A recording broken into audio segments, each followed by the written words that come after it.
que la rédemption? La rédemption, elle est définie comme étant ici le paiement par le moyen, le paiement d'un prix par une rançon. Donc ça veut dire quoi? Le paiement d'un prix, le paiement d'une délivrance par le moyen d'une rançon. La rédemption veut dire en même temps encore, à d'autres points, la délivrance.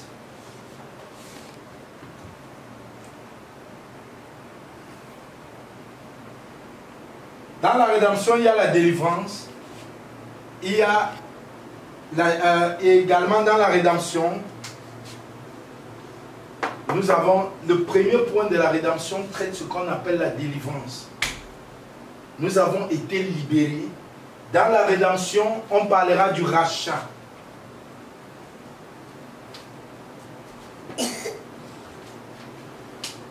Dans la rédemption, il y a la délivrance, il y a le rachat.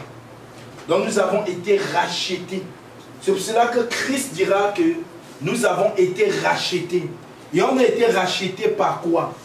Par le moyen du sang de Jésus. Que nous avons été rachetés. Nous allons prendre quelques versets qui nous parlent de la rédemption. De ce rachat que nous avons obtenu au travers gratuit, sans payer.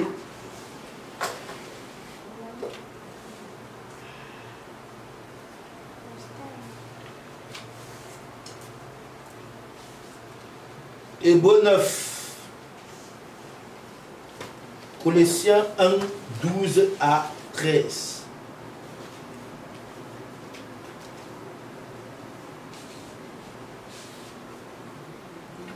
Hébreux 9, on va lire.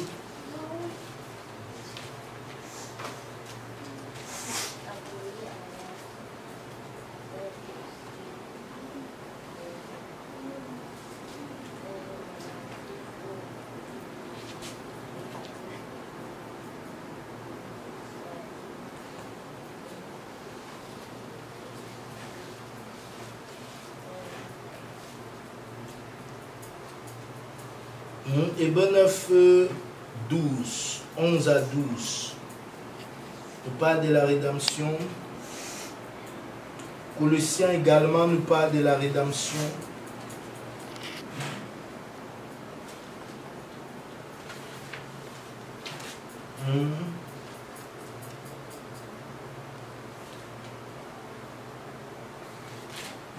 On va prendre le Colossiens.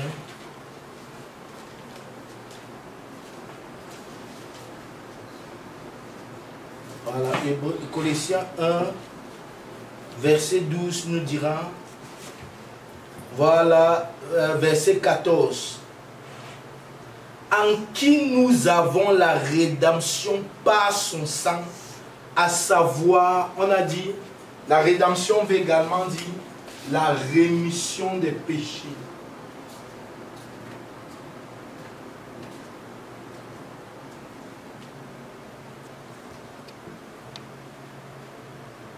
La rémission des péchés veut dire le pardon des péchés. La rédemption en elle-même veut dire délivrance, veut dire liberté. Donc Christ est venu nous libérer au travers de la rédemption. Donc la mort de Jésus, le sacrifice que Jésus a accordé aux hommes à la croix, la première des choses c'était la rédemption. Et dans la rédemption, on te parlera de la délivrance, on te parlera du rachat, on te parlera de la rémission des péchés. Et maintenant, nous allons revenir sur la rédemption. La rédemption, c'était à quel niveau? À ce niveau. La délivrance que Christ nous a apportée, ça a quel effet? Si vous voyez, depuis un certain moment donné, je ne prie plus comme avant. Depuis que je suis parti en retraite, je suis rentré, le Seigneur m'illuminait sur les autels. Est-ce que vous avez vu depuis que je suis rentré, je suis encore entier dedans? Je n'ai pu prier pour ça. Pourquoi? Parce que j'ai eu l'illumination et la compréhension. Ça ne veut pas dire que les autels n'existent pas. Les autels existent. Mais les autels n'opèrent plus sur moi. Pourquoi? Parce que j'ai eu la compréhension de ce que veut dire la rédemption. Nous allons prendre ensemble la première des choses que la rédemption, la délivrance, l'homme ayant péché, ça c'est les conséquences du péché. La première conséquence du péché, c'est que l'homme est mort. Le péché a amené la mort. Et la mort a été communiquée à tous les hommes sur la terre. Donc la première loi dont l'homme était devenu esclave, tout ici là, ça c'est esclave. Tu vois, on est devenu esclave du péché et de la mort. On est devenu esclave du diable. Esclave de la domination des ténèbres. Esclave, donc toutes ces choses-ci ont amené un certain esclavage. C'est pour ça que tu vas voir des gars sont esclaves du péché. Il est esclave du sexe. Il ne peut pas se passer du sexe. Même si tu fais n'importe comment, il va coucher seulement avec les femmes. Tu vas voir d'autres personnes, il est esclave du vin. Peu importe ce que tu fais, va cacher l'argent n'importe où. Il va seulement aller chercher pour boire. D'autres, tu vas voir, il est esclave du vol. Peu importe ce que tu vas faire, il va voler seulement. Mais l'argent n'importe où. Quand il y a déjà l'esclavage chez l'esprit, lui va toujours voler. Donc l'homme ayant péché, l'homme est devenu esclave du péché. Esclave du péché, pourquoi? Parce que c'est Dieu lui-même qui avait libéré, qui avait envoyé l'homme dans cet esclavage. Et maintenant, il est devenu esclave de Satan. Il est devenu esclave également de Satan. Donc, on parle maintenant des différents esclavages. On parle esclave. L'homme est devenu esclave du péché, esclave des démons,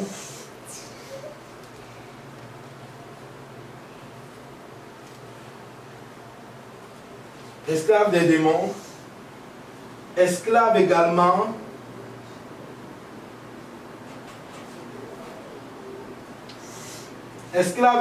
des dieux de la maison de nos pères.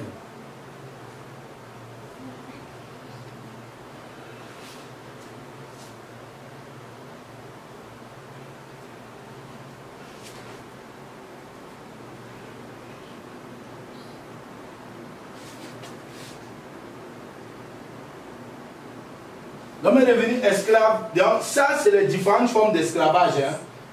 Hein?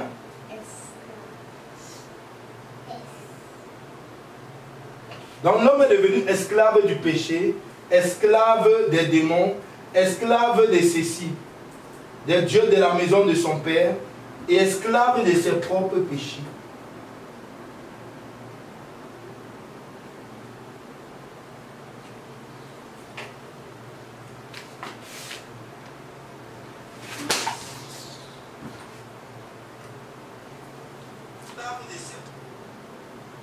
Tu vois, voilà les implications du péché.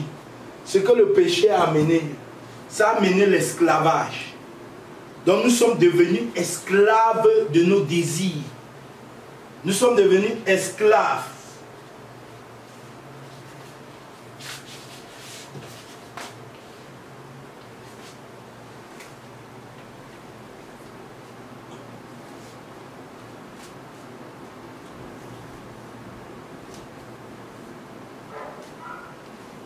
Nous sommes devenus esclaves. Ah, merci. Nous sommes devenus esclaves de ces différentes choses-là. Et maintenant, Christ, dans son amour, a vu que quand un esclave ne peut pas se libérer de lui-même, tu as vu un esclave être libéré. Un esclave est encore un prisonnier. Et comme encore dans une prison. Donc tu es devenu prisonnier du péché. Le maître ici c'est le péché. Le maître ici c'est Satan et les démons. Le maître ici c'est les autels de la maison de ton père. Le maître ici ce sont tes péchés que toi-même tu pratiques. Et maintenant qu'est-ce que la rédemption nous a apporté? La mort de Christ nous a apporté la première des choses, on a parlé de la délivrance. On a parlé du rachat. On a parlé que la rédemption veut dire délivrance, ça veut dire rachat et ça veut dire également rémission de nos péchés. Donc maintenant, nous allons regarder tous ensemble les implications de la mort de Christ, de ce que la rédemption nous a apporté. La première délivrance que la rédemption nous a apportée, nous sommes dans le livre de Romains. Romains 8. Romains 8, à partir du verset 1. Ici, la première délivrance ici, Romains 8. Romains 8, 1 à 2. Nous sommes dans Romains 8, 1 à 2. Quelqu'un peut lire rapidement? Nous allons avancer. Romains chapitre 8, verset 1 à 2. Il n'y a donc maintenant aucune condamnation pour ceux qui sont en Jésus-Christ. En effet, la loi de l'esprit de vie en Jésus-Christ m'a affranchi de la loi du péché et de la mort. De la loi du péché et de la mort. Elles ne sont pas acclamées pour Jésus. La Bible dit ceci, que la loi de l'esprit de vie, l'esprit de vie c'est l'esprit de Jésus, est venu faire quoi? Nous affranchir de la loi, de la première loi. Donc le premier bénéfice que nous avons, c'est ça. Nous sommes libérés de la loi du péché et de la mort. Le péché ne peut plus dominer sur toi comme avant. Quand le péché vient frapper à ta porte, tu peux dire également que, ah Satan, le tout si je ne veux plus toucher la femme d'autrui, le tout si je ne veux pas voler, le tout si je ne veux pas mentir, le tout si je ne veux pas t'obéir. Tu dis Satan, au péché pas, tu peux chasser le péché maintenant. Tu repousses le péché, pourquoi? Parce que tu n'es plus son serviteur. Par contre, le païen là-bas, quand le désir du sexe arrive, toi aujourd'hui tu peux dire non. La fille, si elle vient là, même si elle se déshabille là, tu la regardes, tu la cherches, tu dis que je ne peux plus passer à l'acte. Pourquoi? Parce que tu n'es plus esclave de ceci. Donc, par la mort de Christ, la première délivrance que nous avons eue, c'est ceci. Romains 8, verset 1 nous dira, la loi de l'esprit de vie qui est en Christ nous a affranchis, nous a délivrés, nous a libérés de la loi du péché et de la mort. Elles sont pas acclamées encore pour Jésus. C'est pour cela que vous voyez que le Seigneur m'a dit que chaque année, on doit faire la fête du sacrifice. On doit célébrer le sacrifice de Jésus. En faisant quoi? Lui rendant des actions de grâce.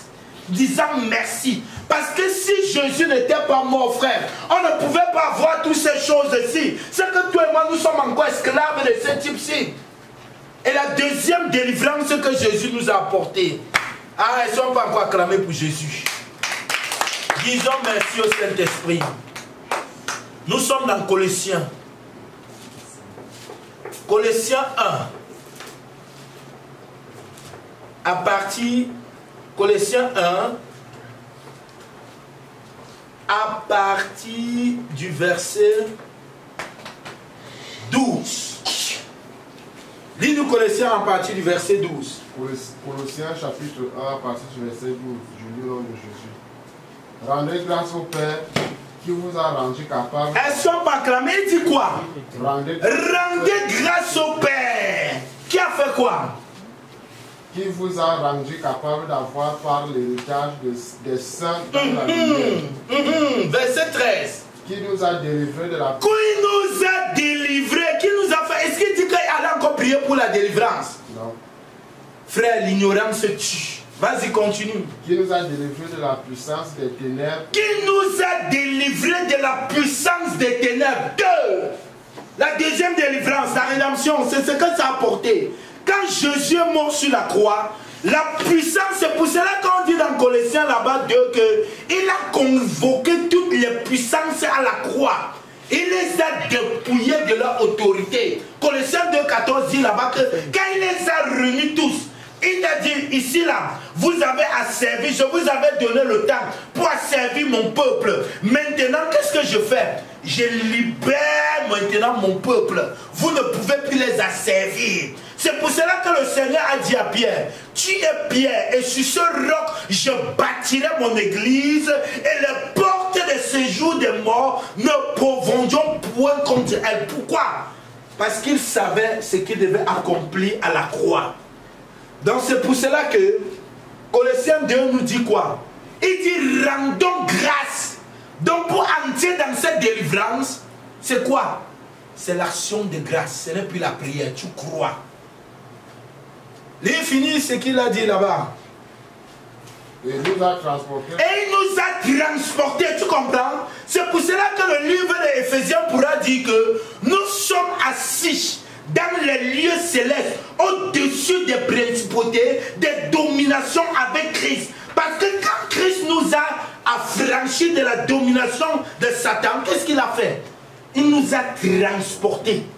Donc tu vois, donc nous ne sommes plus dans le noir, frère. Toi et moi, nous ne sommes plus dans le noir. C'est pour cela que quand je suis parti en Gaoundéré, Dieu m'a permis de comprendre ça. J'ai dit, je vais stopper les stupides prières. Il y a certaines prières que maintenant je rends seulement grâce. Je commence à bénir Dieu tout simplement. Parce que Dieu a travaillé. Dieu a payé le prix. Et maintenant, ma part c'est de faire quoi? C'est de lui rendre grâce tout simplement. Tu peux t'asseoir. Il nous a transporté. Vas-y jusqu'à 14. Fini. Il nous a transporté dans le royaume du Fils de son amour, en qui nous avons la rédemption. Et dit maintenant quoi? Tu vois maintenant comment il explique comment ça s'est passé. La première des choses, il dit qu'il nous a délivrés. Il explique que c'est au travers de quoi qu'il nous a délivrés. La rédemption. Au travers de la rédemption. Il explique que la rédemption, là, c'est au travers de quoi? Il y a encore. La rédemption, la rémission des péchés. Il est l'image du Dieu. Non, tu n'as pas, ce n'est pas bien dans ta version là-bas. Il dit en qui nous avons la rédemption, par quoi? Par le moyen de son sang. Donc, dans ta version, il n'y a pas ça. Non, ça veut dire qu'on a coupé ça là-bas. Par le moyen de son sang. Donc, le sang de Jésus, quand ça a coulé, ça a été versé, c'était avec ça qu'il y a eu transaction dans le monde des ténèbres. Et depuis ce jour, le péché, le diable n'a plus d'autorité sur nous. Si nous, c'est parce que les choses n'avancent pas. Pourquoi? Parce que nous ne croyons pas. Et le Seigneur m'a dit, commencez à croire. C'est pour ça que vous avez vu, on a arrêté certaines choses. Et le Seigneur m'a dit, maintenant, passe dans l'enseignement, enseigne mon peuple, puisque tu as compris. Enseigne-le ce que j'ai dit. Et maintenant, la troisième chose qui m'a fait arrêter les prières des autels de la maison de mon père ou ceci. Nous sommes maintenant dans 1 Pierre. 1 Pierre 1 verset 17.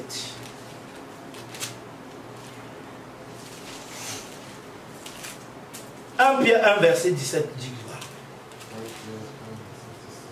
quoi? 1 Pierre chapitre 1 verset 17. Et si vous invoquez comme Père celui qui juge selon l'œuvre de chacun. Non, lis à partir du verset 18. Sachant que ce n'est pas par des choses périssables, par de l'argent ou de l'or, que vous avez été rachetés de la vaine manière de vivre. Que quoi? Que vous avez été rachetés de la vaine manière de vivre. Sachant que ce n'est pas quoi? Ce n'est pas par. Est-ce que Pierre nous informe ici? Il ne nous demande pas. Il nous dit que quoi? Nous avons été rachetés de quoi? De la vaine manière de vivre. La vaine manière de vivre, c'est quoi? Dans d'autres versions, tu peux lire un peu dans ta version, dans d'autres versions, on parlera de l'héritage que nous avons reçu de nos parents.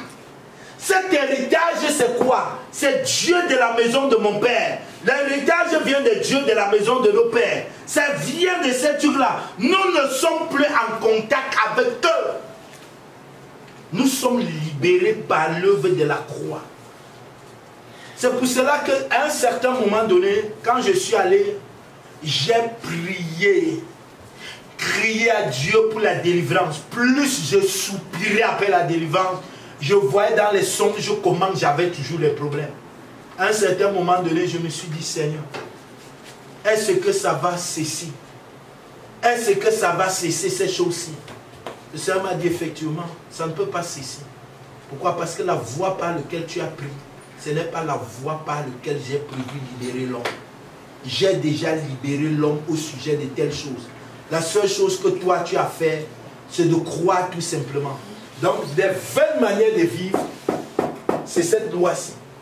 L'héritage que nous avons reçu. L'héritage, c'est ce que nos pères nous ont laissé. Qu'est-ce que nos pères nous laissent dans les villages? C'est l'héritage. Il y a la sorcellerie, il y a les possessions, les envoûtements, il y a toutes ces choses-là. Et Paul Pierre dit, sachant que vous avez été rachetés, vous avez été délivrés. Donc il ne nous demande pas, il nous dit que voilà ce que ça a amené. Vous avez compris? Maintenant, prenons encore un autre point sur lequel Jésus nous a affranchis. Nous en parlons, il manque maintenant ici, nous allons prendre là maintenant pour nos propres péchés, 1 Corinthiens 6.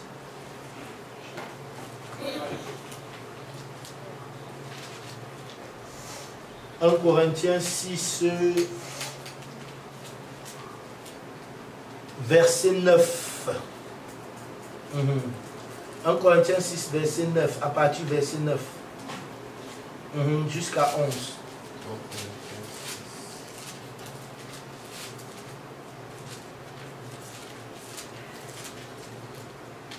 1 Corinthiens chapitre 6 à partir du verset 9. Ne savez-vous pas que les injustes n'hériteront pour le royaume de Dieu? Nous étions quoi? Nous étions injustes, n'est-ce pas? Continue. Nous ne vous y trompez pas, ni les impudiques. Nous étions quoi, les impudiques, oui ou non? Ni les idolâtres. Ni les idolâtres, nous étions ça, oui ou non? Ni les adultères, ni les efféminés, ni les infâmes, ni les voleurs, ni les cupides, ni les ivrognes, ni les outrageux, ni les ravisseurs n'hériteront le royaume de Dieu. Il dit que quoi? Il commence par présenter ce que nous étions, non? Il dit, ne savez pas vous que vous là, vous ne pouvez pas hériter le royaume de Dieu. Pourquoi? Parce que vous avez fait ça. Il explique, non? Et maintenant, explique maintenant ce qu'il dit maintenant à la fin, continue. Et c'est là ce que vous étiez. Et c'est là ce que vous étiez. Quelques-uns de vous, mais vous avez été lavés, mais vous avez été sanctifiés, mais vous avez été justifiés au nom du Seigneur Jésus-Christ et par l'Esprit de notre Dieu. Alléluia. Est-ce qu'on peut acclamer pour le Seigneur? Il dit, mais vous avez été fait quoi? Justifiés. Vous avez été justifiés. Vous avez été lavés. Vous avez été sanctifiés. Donc ça veut dire que quoi? Toi qui as accepté Jésus, tu n'es plus sur aucune condamnation ici. Amen. Jésus dit, et Colossiens 2 dira là-bas encore quoi? Il a effacé l'ordonnance dont les actes te condamnaient. Donc chaque péché que tu effectuais, il y avait une condamnation qui était liée. Le mensonge que tu effectuais, le vol, tout cela. Mais Jésus nous dira que il nous a lavés, il nous a purifiés, il nous a libérés de toutes ces choses-là. Maintenant, Jésus n'est pas resté seulement à ces niveaux-là. Il y avait un autre problème que on n'a pas signalé ici, qui a été introduit également à cause du péché. Le corps a subi des dommages sur le plan physique. Ça, c'est les choses sur le plan spirituel.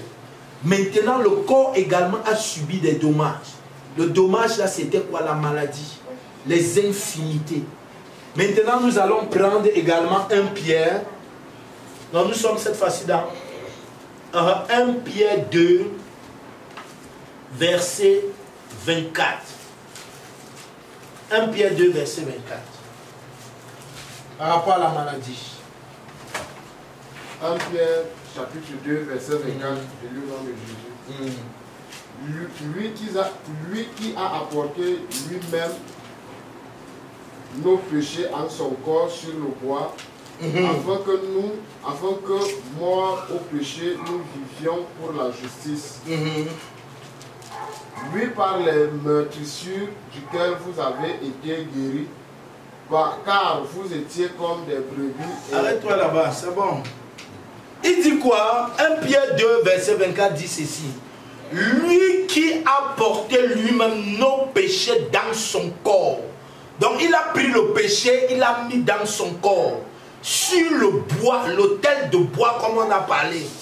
Afin qu'étant morts au péché, nous vivons pour la justice.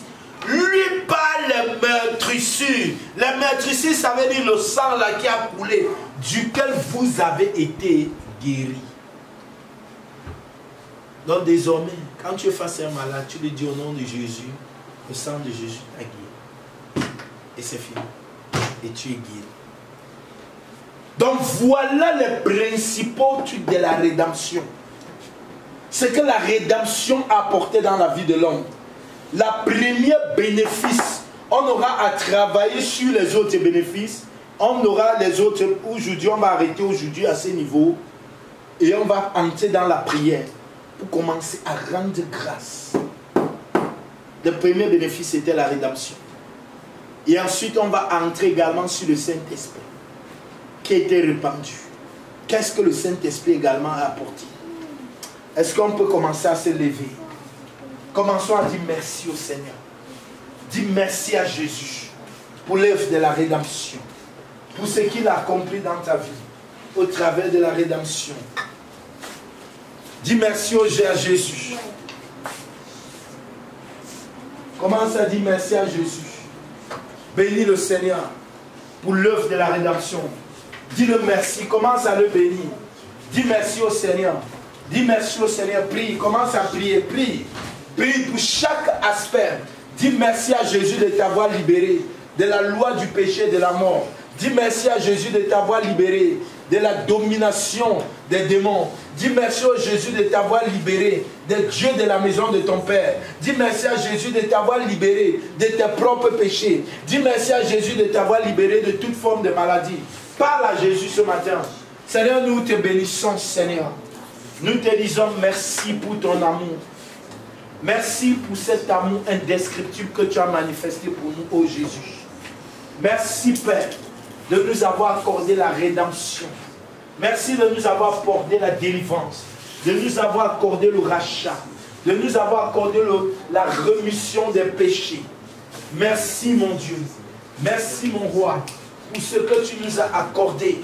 Merci, Père, de m'avoir libéré, Seigneur, de la loi du péché et de la mort. Merci, Père éternel, Seigneur, de m'avoir libéré de l'esclavage des démons, Seigneur. Oh Dieu, merci de m'avoir libéré de l'esclavage des démons. Merci de m'avoir libéré de l'esclavage du péché. Merci de m'avoir libéré de l'esclavage, de la vaine manière de vivre que j'ai reçue de mes parents. Merci de m'avoir libéré, Seigneur, également, Seigneur, de l'esclavage de mes propres péchés. Merci de m'avoir libéré, ô Jésus, de toute forme de l'esclavage, de la maladie également.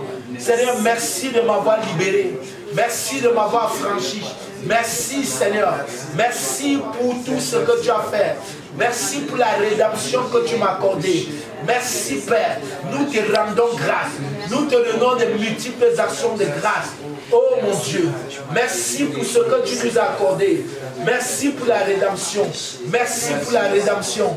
Merci parce que tu t'es donné comme sacrifice. Merci, oh Dieu. Parce